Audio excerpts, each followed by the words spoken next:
Hello and welcome to episode number 4 of TEW 2016. This is the second week of Monday Night Raw, and more importantly, this is the first of the 2 nights of the Superstar Shake-Up, where we find out who's leaving Team Blue and coming over to the Red brand. So without further ado, let's get into the show. Just a little pre-show segment, as they always do. There was like a couple of hours before the show. They were like on Twitter or whatever.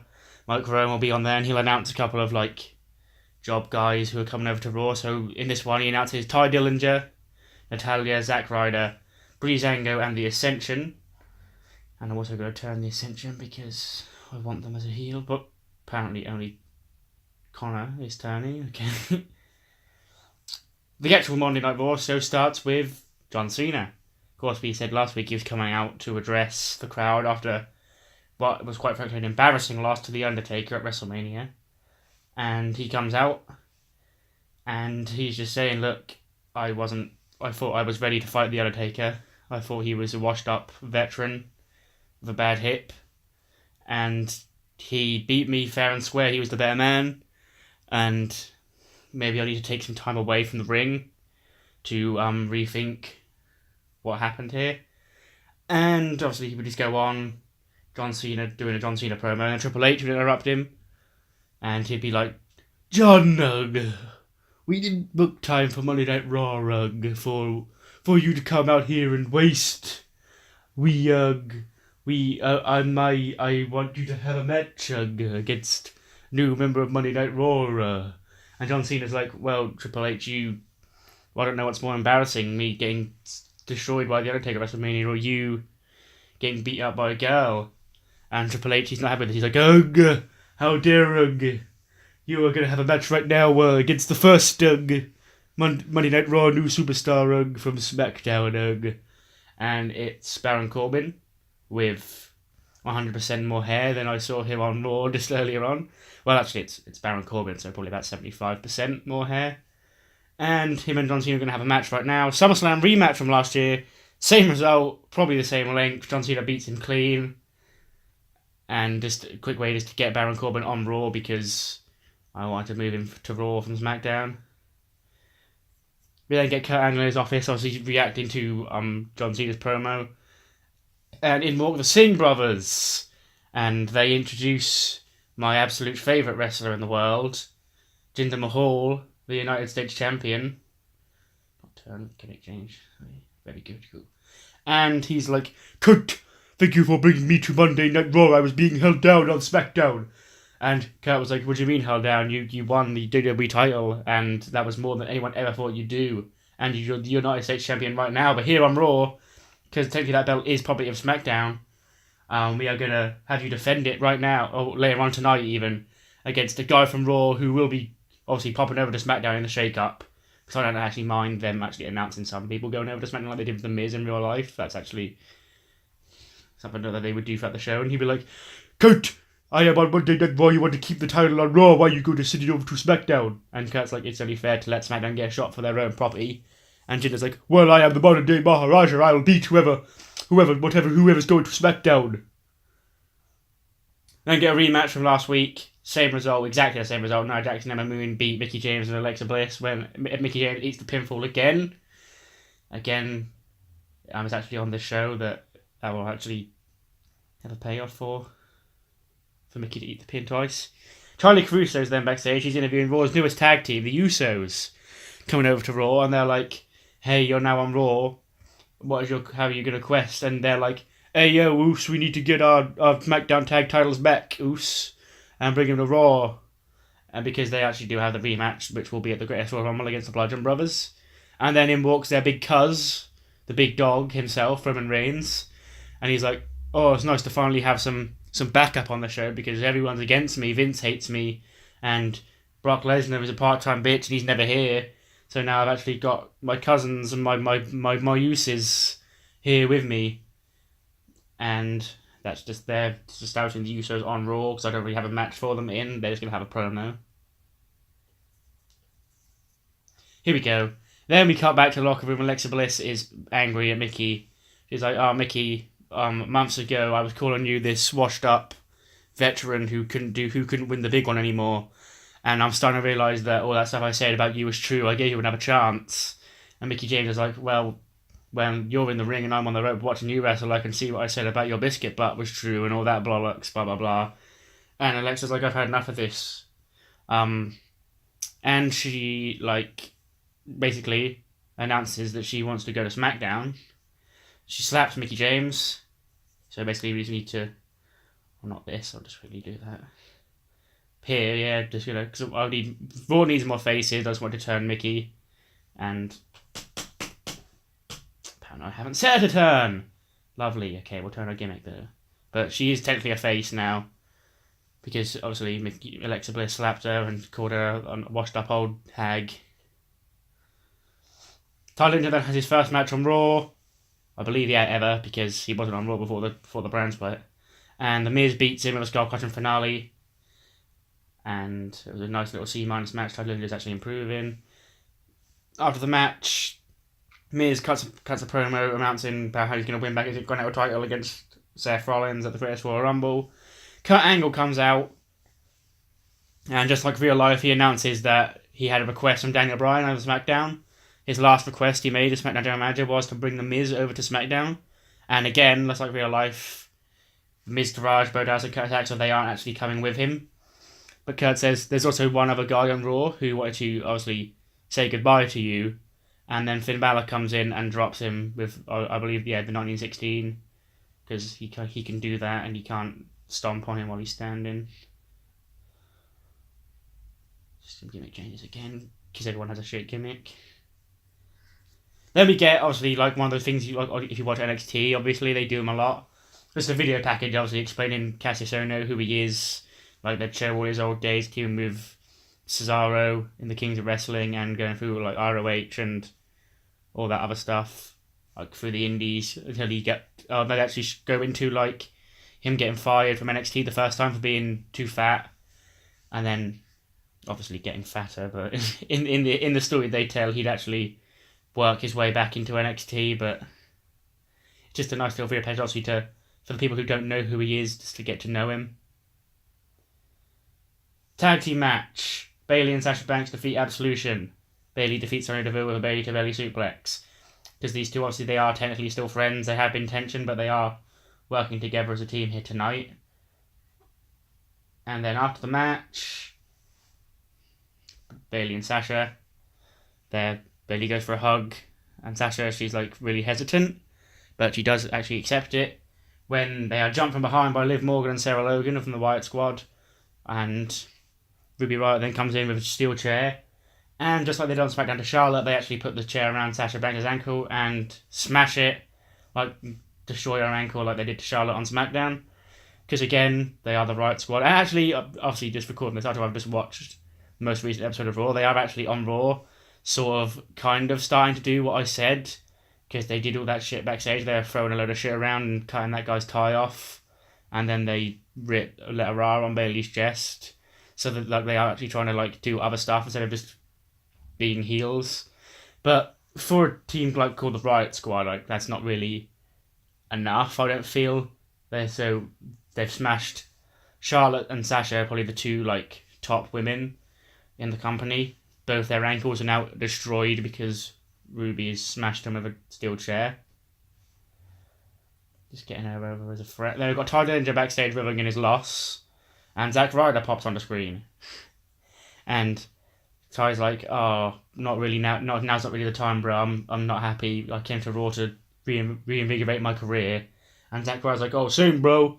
We didn't really have the best time on SmackDown, bro. And bro. How do you feel now? The tag team titles are vacant. We throw our name into the hat and we stick together from now on. Ty's like, he doesn't really want to do it because he's like, I want to be. Obviously, I had aspirations to be the singles champion and the Continental champion, but I'm not really having the best of luck right now. Maybe my luck, just a way to get my luck to turn around. Yeah, I'll team up with you next week just to see how we do. So with me, maybe possibly have a new tag team on the horizon.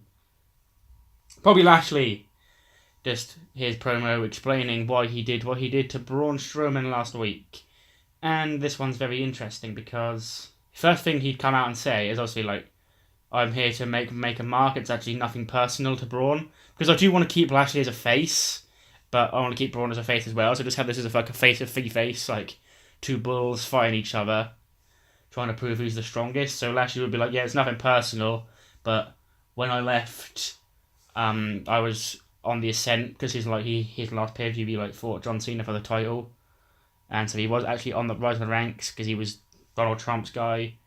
And then he left, and now he's back, and he's like, I want to pick up where I left off. I don't want to come back and just be part of the roster.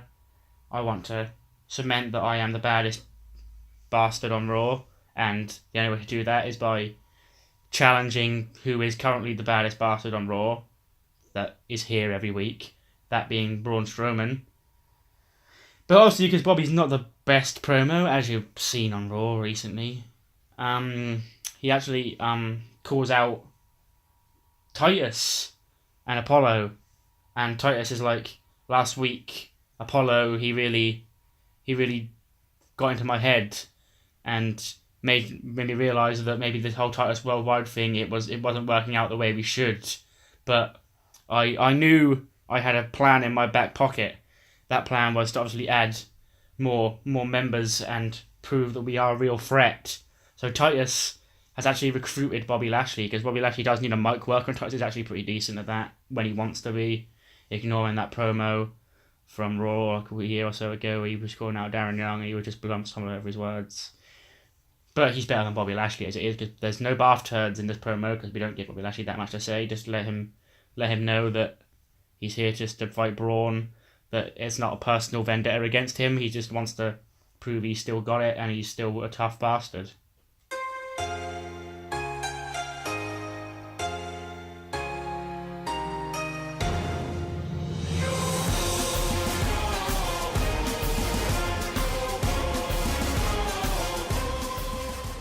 Then we have a tag team battle royal. I can't remember if I did advertise this last week, but it is where the winners would fight the Bar at the Greatest Royal Rumble for who is gonna for the vacant tag team titles. It'll be the winner of this versus the Bar, because the Bar they were a rematch clause. And of course the Deletes of Worlds, they are a late addition, but they do win. Tossing the Revival out, it was done on this game as a singles battle royal because you can't do a tag team battle royal, but I did just put Final Four was Matt Bray, Dawson and Wilder. So yeah, it'll be the Deletes of Worlds versus the Bar at the Greatest Royal Rumble, just like real life. Then cut backstage, the Bar watching TV from that weird angle, and Charlie Caruso is like, "Hey, what's your thoughts on facing the Deletes of Worlds?"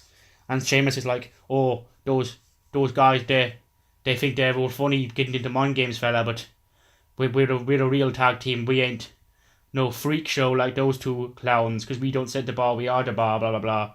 Cesaro was like, "Well, we're going to become the 5-time champions because we are the best tag team on Raw." And then Cassius Ohno would walk in a frame.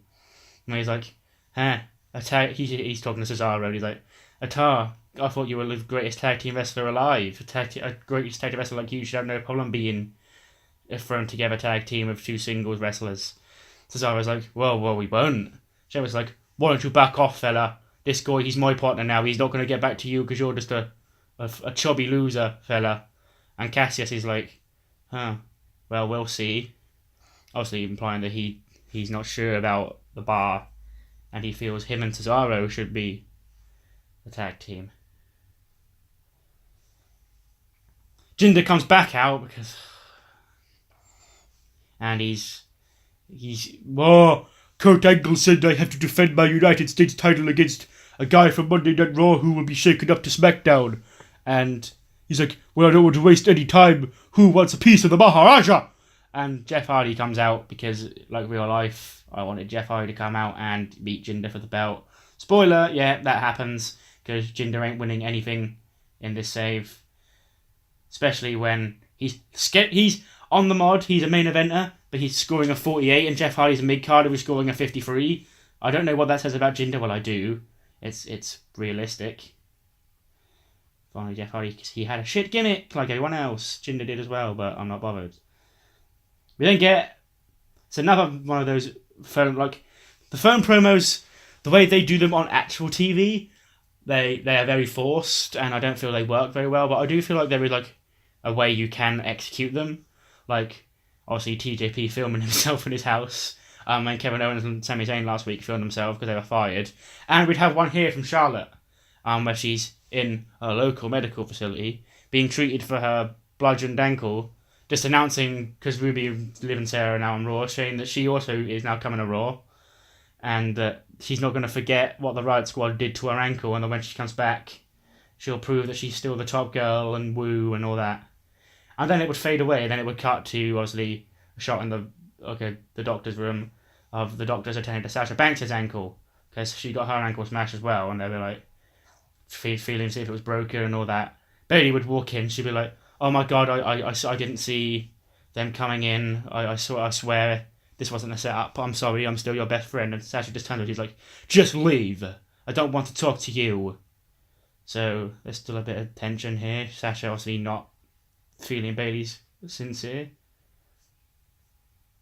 This one is just a hype video for Drew McIntyre, saying that he will be coming to Raw, but the thing is, the mod still had him set as injured for another couple of months, so it will say Drew McIntyre will return to Raw when he's ready, but that won't be for a while, because he's still technically injured on this mod. Backstage, Chad Gable is in Kurt Angle's office. I'm going to turn him face because he needs to be a face, because he's a better face than a heel. And what am I doing to Dolph? Change this gimmick, okay. And Chad Gable's in Kurt Angle's office, and he's like, hey Kurt, thanks for bringing me to Raw. And obviously Kurt would see potential in Gable. He's like, I look at you and I see myself. And SmackDown, you and Shelton, while you were a good team, I didn't feel that was the right direction for you. And that you could be a great singles wrestler here. And a great, maybe Intercontinental Champion in the future. And then Dolph Ziggler would walk in. He'd be like, well, you brought me to Raw as well, Mark, because I'm always being held down. I'm the greatest amateur wrestler on SmackDown. Not this rip-off wannabe Kurt Angle little guy. Show off, blah, blah, blah. Just a standard little promo, because obviously Kurt would call Gable obviously like the hottest prospect on Raw, the best wrestler. Dolph would, of course, take exception to that. Seth, this is the main event here, comes out, issues, he says there's an Intercontinental Open Challenge, he says the competition on Raw was getting boring for him, so the shake-up could have come at a better time, and he wants to issue an open challenge to any guy from SmackDown who has hopped over in the shake-up, and to challenge him. And Randy Orton is the guy who comes out, fresh off after ad-libbing on SmackDown about being tired of quote-unquote mid-card belt piece of crap. He comes in and he's after the Intercontinental, because technically at the minute this is technically the top title on Raw, because Brock Lesnar is being Brock Lesnar. And Orton, he's like, he needs to make a mark on his first night. He's like, I'm going to come win the Intercontinental title. And Seth beats him after a distraction from Bobby Roode, who's followed Orton to Raw after their promo on SmackDown last week. And after the match, Bobby Roode lays him out with the glorious DDT, and they're going to turn Bobby because he needs to be a heel because he's a shit babyface. Orton as well probably should turn, but he actually has use as a babyface, unlike Bobby Roode, who's completely useless as a face.